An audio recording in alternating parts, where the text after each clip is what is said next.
Assalamualaikum warahmatullahi wabarakatuh. Di sini kami akan menjelaskan tentang BPUPKI, yaitu Badan Penyelidik Usaha-Usaha Persiapan Kemerdekaan Indonesia.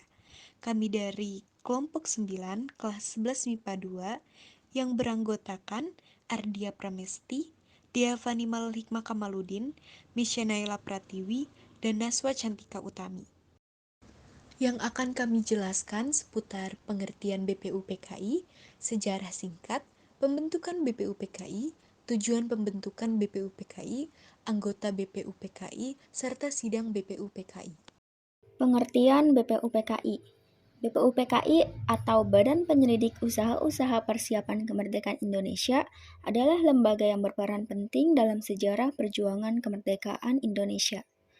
BPUPKI alias Dokuritsu Junbiko Sakai merupakan badan yang dibentuk oleh pemerintah kolonial Jepang pada tanggal 29 April tahun 1945 sebagai rekayasa Jepang untuk mendapatkan dukungan rakyat Indonesia bahwa Jepang akan memberikan kemerdekaan kepada Indonesia. Sejarah singkat BPUPKI. Usaha bangsa Indonesia untuk menjadi negara yang berdiri sendiri atau merdeka telah dijanjikan oleh Perdana Menteri Koiso, dan apa yang telah dipersiapkan oleh BPUPKI tidaklah sia-sia. Ini dibuktikan dengan dipanggilnya tokoh-tokoh Indonesia yang saat itu memang sudah terkenal, yakni Insinyur Soekarno, Muhammad Hatta, dan Rajiman Weddiodiningrat ke Dalat, Saigon, Vietnam pada tanggal 9 Agustus 1945. Pada tanggal 1 Maret 1945, pemerintah pendudukan Jepang di bawah pimpinan Letnan Jenderal Kumachi Harada mengumumkan pembentukan Badan Penyelidik Usaha-Usaha Persiapan Kemerdekaan Indonesia atau BPUPKI ini. Bagi Jepang, tujuan dibentuknya BPUPKI adalah untuk menarik simpati rakyat Indonesia agar membantu Jepang dalam perang melawan sekutu dengan cara memberikan janji kemerdekaan kepada Indonesia.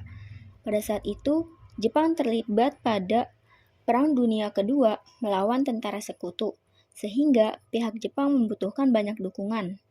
Oleh karena itu, dibentuknya BPUPKI oleh Jepang tidak 100% tulus untuk memberi kemerdekaan Indonesia, tetapi juga untuk mendapat dukungan dan melaksanakan politik kolonialnya.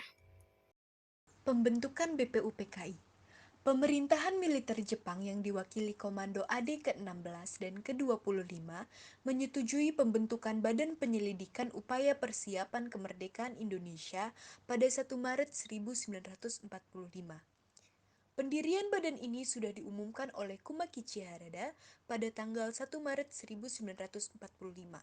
Tetapi badan ini baru benar-benar diresmikan pada tanggal 29 April 1945 bertepatan dengan hari ulang tahun Kaisar Hirohito. Badan ini dibentuk sebagai upaya mendapatkan dukungan dari bangsa Indonesia dengan menjanjikan bahwa Jepang akan membantu proses kemerdekaan Indonesia.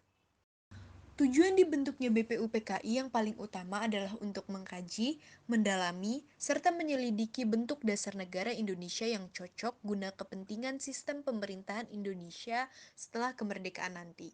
BPUPKI dibentuk untuk mempersiapkan proses kemerdekaan Indonesia.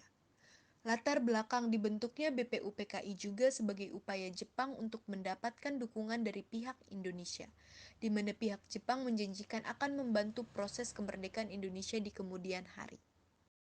BPUPKI beranggotakan 67 orang, 60 orang dari tokoh-tokoh Indonesia, ditambah 7 orang Jepang yang tidak punya suara.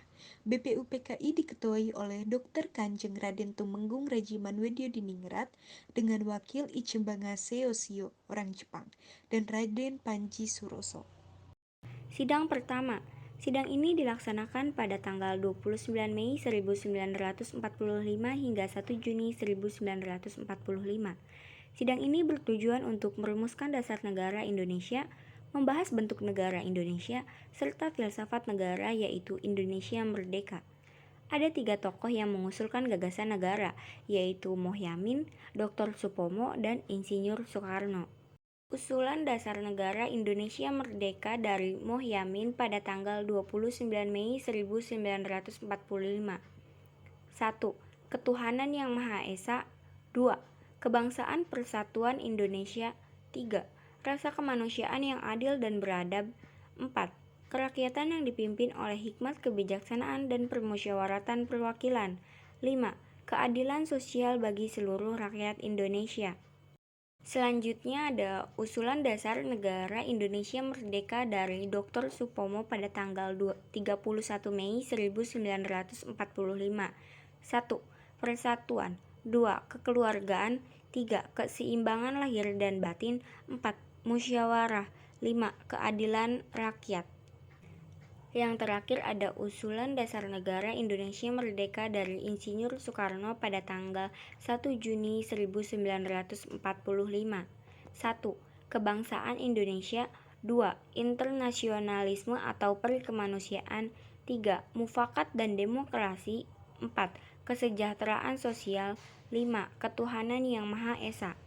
Kelima asas yang diusulkan Insinyur Soekarno tersebut diberi nama Pancasila sesuai petunjuk seorang ahli bahasa. Maka, pada tanggal 1 Juni 1945 dikenal sebagai hari lahirnya Pancasila. Piagam Jakarta.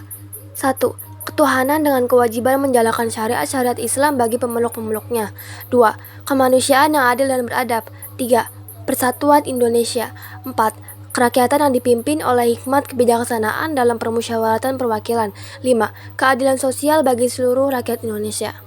Sidang 2. Sidang ini dilaksanakan pada 10-17 Juli 1945. Pada 22 Juni 1945, BPUPKI membentuk panitia kecil atau panitia 9 yang bertugas merumuskan hasil sidang pertama. Sebagai tindak lanjut dari sidang pertama, direkomendasikan Piagam Jakarta atau Jakarta Charter pada hari yang sama yang berisi rumusan dasar negara dan rancangan pembukaan Undang-Undang Dasar. Sidang kedua membentuk 3 panitia, yaitu Panitia Perancangan Undang-Undang Dasar yang diketuai oleh Insinyur Soekarno, Panitia Pembela Tanah Air yang diketuai oleh Abi Kusno Djokro Sujoso, dan Panitia Keuangan dan Perekonomian yang diketuai oleh Muhammad Hatta.